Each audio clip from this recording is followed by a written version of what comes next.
In Afghanistan, there's been an explosion in a mosque in the southern city of Kandahar during Friday prayers. There are reports that at least 32 people have died and more than 50 injured. They have been taken to a hospital nearby. We can talk now to our correspondent Yugita Lamai, who is in the capital. Yugita, what can you tell us about what's happened in the south? Well, this is a big mosque in Kandahar city. It is a mosque for the Shia minority community. The explosion took place when people had gathered together during Friday prayers. From the videos and photos that have emerged of the aftermath of the explosion, you see people who are dead and injured lying on the floor amidst shattered pieces of glass. We have heard from doctors in the area and local reporters as well who've told us that around 30 people have been killed and dozens injured. It's unclear, if that number will go higher, but from what you can see in the videos and the photos that is emerging, this seems to have taken place in a room where a lot of people had gathered together. The Taliban, which is the de facto government here in Afghanistan since they seized control of this country on the 15th of August, have confirmed that this explosion took place, and they say that members of the group are investigating what happened.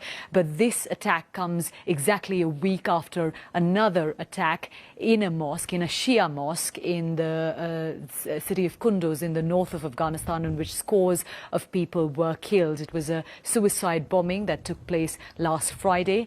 It is going to increase fears amongst the minority Shia community, who already feel themselves at risk from the Taliban. It is also a big challenge and problem for the Taliban's hold on security in this country, and especially because it's happened in Kandahar, which is the stronghold of the Taliban, the spiritual birthplace of the group.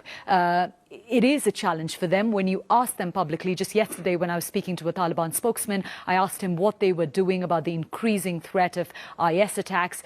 He played it down. He said that he doesn't think there's such a big threat for the Taliban or for Afghanistan, and therefore there aren't any special preparations for security on that front.